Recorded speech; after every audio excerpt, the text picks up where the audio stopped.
The airport gate felt louder than it should have been, even in the middle of the day, as if every rolling suitcase and boarding announcement was amplified just for him. Armin Hale sat alone on a row of cold black seats, a folded boarding pass resting in his hands like a fragile promise he wasn't sure would hold. He looked like someone waiting for something much bigger than a flight, someone holding his breath in a place designed for departures, not for the quiet ache of staying behind. Before we go any further, pause with me for just a second.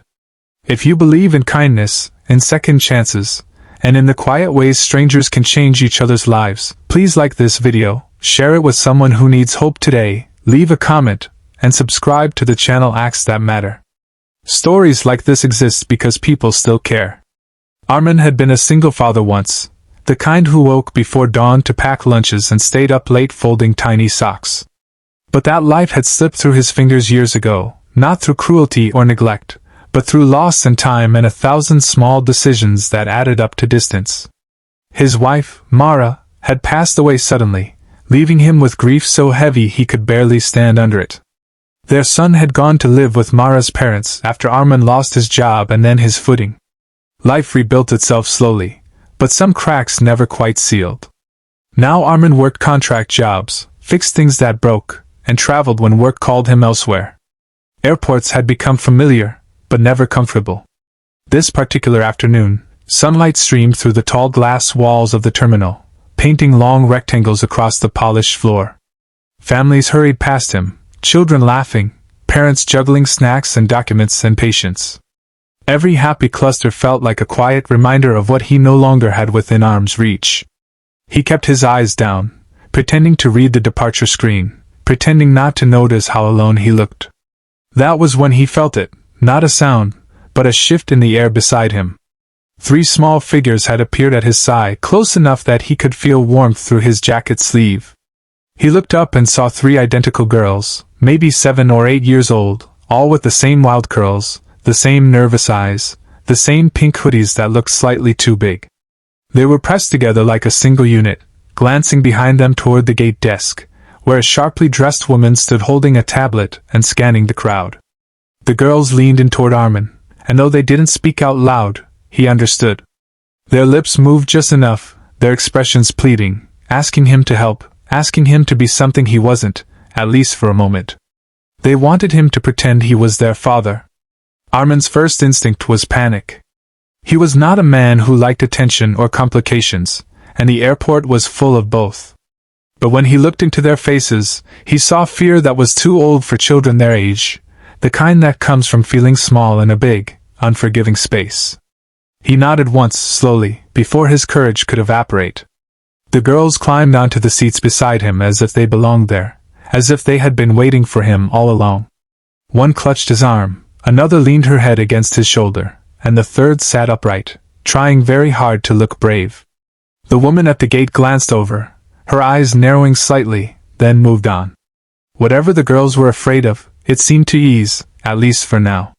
Armin sat still, his heart pounding harder than it had during any turbulent flight. He felt the weight of their trust settle on him, unexpected and heavy and strangely welcome. He wondered where their real parents were, why 3 little girls would need to hide in plain sight like this. He didn't ask. He just stayed. Minutes passed, filled with the soft hum of the terminal and the distant roar of planes taking off under a bright daytime sky. The girls relaxed, their shoulders dropping, their breathing slowing. Armin felt something inside him loosen too, a knot he hadn't realized he'd been carrying. He remembered the way his own child used to lean against him, trusting him completely, believing he could fix anything. The woman at the gate returned, this time stopping directly in front of them. She looked down at the girls, then at Armin, her professional smile tight. Armin met her gaze, steady despite the fear buzzing in his chest. He straightened slightly, unconsciously protective. After a moment that felt like a lifetime, she nodded politely and moved on, tapping something into her tablet. Only then did Armin allow himself to breathe. The girls shifted, their eyes shining with relief. One of them pressed her forehead briefly against his arm in a gesture so small and grateful it nearly broke him. He realized then that whatever trouble they had escaped, it wasn't just about missing a flight or being scolded. It was about wanting safety, wanting to belong to someone, even temporarily. As boarding began, the terminal grew busier, but the small island they had formed together felt strangely calm. Armin noticed a man rushing toward the gate, his face flushed, his steps frantic. He stopped short when he saw the girls, his expression crumpling into something like guilt mixed with panic. The girls stiffened beside Armin, instinctively drawing closer to him. The truth unfolded without words. The man was their uncle, overwhelmed and late, tasked with getting them to their mother in another city after a messy family situation no child should have to navigate. He had stepped away to handle a call, and in that moment, the girls had been approached by a stranger asking too many questions, making them feel unsafe. They had run, trusting their instincts, trusting the quiet man sitting alone. Armin stood as the situation resolved, as apologies were murmured and hands were wrung and gratitude poured out in uneven waves. The uncle thanked Armin repeatedly, his voice thick, promising he would never take his eyes off them again. The girls looked up at Armin one last time, their faces a mix of sadness and something else, something like hope. They boarded their flight, turning back once, twice, waving until they disappeared down the jet bridge. Armin sat back down slowly, his legs weak, his heart full in a way it hadn't been for years. His own flight was delayed. Normally that would have irritated him, but now he welcomed the extra time. He stared out at the sunlit runway, thinking about how close he had come to saying no, to looking away. He thought about how easy it is to underestimate the impact of a single choice, a single moment of courage or kindness. When Armin finally boarded, he carried more than his worn duffel bag. He carried the memory of 3 girls who had seen something trustworthy in him when he barely saw it himself. He carried a reminder of the father he had been, and maybe still could be, in some form.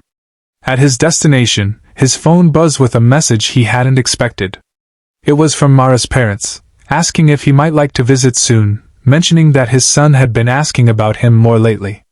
Armin sat down on his bed in the small rented room he called home for now, tears blurring his vision. The timing felt impossible to ignore. Weeks later, Armin found himself back at an airport, this time not alone. His son walked beside him, taller than he remembered, still uncertain but smiling in a way that felt like a bridge being rebuilt.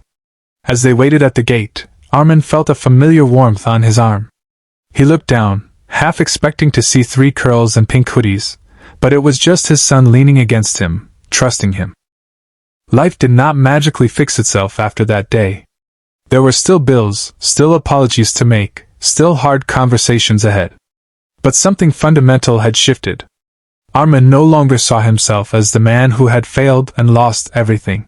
He saw himself as someone capable of being chosen, even by strangers, even in passing. If this story has touched your heart, if it has reminded you of the quiet power of showing up when it matters, please take a moment now to like this video, comment your thoughts, and share it with someone who needs to hear it. Your engagement helps stories like this reach the people who need them most. And before this story ends, I have one small request. Please leave a comment sharing a moment when a stranger's kindness changed your day, or when you chose to step in even though it scared you. Your words might be the hope someone else is searching for right now. As the plane lifted into the bright daytime sky, Armin looked out the window, sunlight flooding the cabin, and allowed himself a rare smile. Sometimes, family finds you in the most unexpected places. Sometimes, all it takes is one brave yes at an airport gate to remind you who you really are.